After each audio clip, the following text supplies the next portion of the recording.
मनसेचे नेते आणि पंढरपूर मंगळवेढा विधानसभेचे मनसेचे पहिले उमेदवार दिलीप बापू धोत्रे आता आपल्याबरोबर आहेत.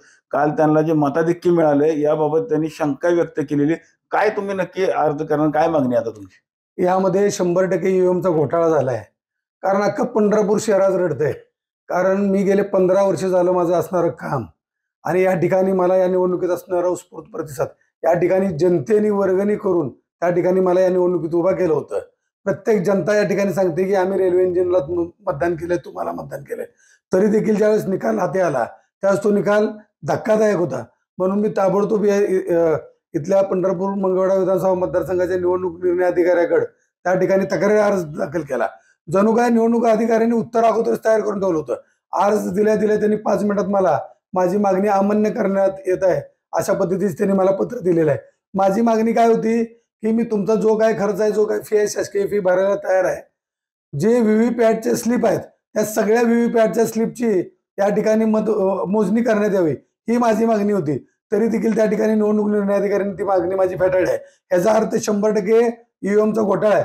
कारण गेले 15 वर्ष झालं माझं असणारं काम, माझ्या बरोबर असणारी जनता, लोक, मान्य राजसाहेब ठाकरेंची या ठिकाणी रेकॉर्ड ब्रेक सभा झाली, जी कुणी रेकॉर्ड ते मोडलं नाही.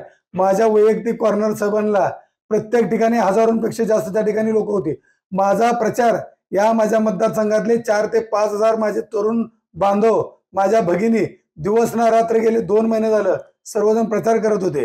या ठिकाणी प्रत्येक घरात चर्चा होती की बापू निवडून येणार, रेल्वे इंजिन निवडून येणार. तरी देखील अतिशय कमी मतं मला पडली. याचा अर्थ या ठिकाणी 100% ईव्हीएम घोटाळा झालाय. या ठिकाणी माझे विरोधी जे भारतीय जनता पार्टीचे उमेदवार होते त्यांचा कधी या मतदारसंघात संपर्क नव्हता. ते कधी या ठिकाणी कुणाला भेटले नव्हते.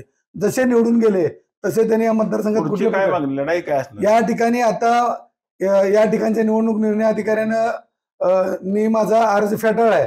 त्यांच्या विरोधात मी उद्याच्या उद्या या ठिकाणी उच्च न्यायालयात दाद मागणार आहे की या ईव्हीएम मशीनच्या विरोधात मी उच्च न्यायालयामध्ये दाद मागणार आहे. कारण माझी खात्री झाली आहे की 100% या ठिकाणी ईव्हीएमचा घोटाळा आहे. न्याय मिळेल या ठिकाणी माझा न्यायालयावर विश्वास आहे. त्यामुळे या ठिकाणी मी उच्च न्यायालयामध्ये दाद मागणार आहे. दुसरं पुढच्या आंदोलनाची काय दिशा नाही, या ठिकाणी मी तर म्हणतो की सगळ्या लोकांनी एकत्र येऊन या ईव्हीएम मशीनचा त्या ठिकाणी नायानाट केला पाहिजे. कारण या ईव्हीएम मशीननी आज अनेक लोकांचे करिअर खराब केलेत. कारण ज्या लोकांनी या ठिकाणी वर्षानुवर्ष काम केलं, जनतेची सेवा केली, ज्या जनतेने त्यांना भरभरून मतदान केलं आणि त्या लोकांना ज्या लोकांना असं वाटतंय की आपल्याला मतदान झालं नाही, त्या ठिकाणी सगळ्यांनी एकत्र आलं पाहिजे. राज ठाकरेंची काय याबाबत चर्चा? या ठिकाणी मी उद्या साहेबांना त्या ठिकाणी भेटणार आहे. साहेबांना भेटून त्या ठिकाणी सांगणार आहे. कारण माझ्या अनेक बूथवरती आपले पदाधिकारी असतील, आपले कार्यकर्ते असतील, माझे नातेवाईक असतील, त्या लोकांच्या बूथवर देखील 0 मत आहेत. याचा अर्थ 100% ईव्हीएम घोटाळा आहे हे सिद्ध झालेलं आहे. न्यायालयामध्ये अधिकाऱ्यांच्या विरोधात जाणार का निकालाच्या विरोधात निकाल दिलेले? नाही, या ठिकाणी ईव्हीएम मशीनच्याच विरोधात जाणार आहे. त्याचबरोबर या ठिकाणी व्हीव्हीपॅटची परत एकदा संपूर्ण व्हीव्हीपॅटची त्या ठिकाणी मोजणी करण्यासाठी मी न्यायालयात जाणार आहे. पंढरपूरतून कॅमेरामन जगदीश रवी लवेकर, TV9 मराठी.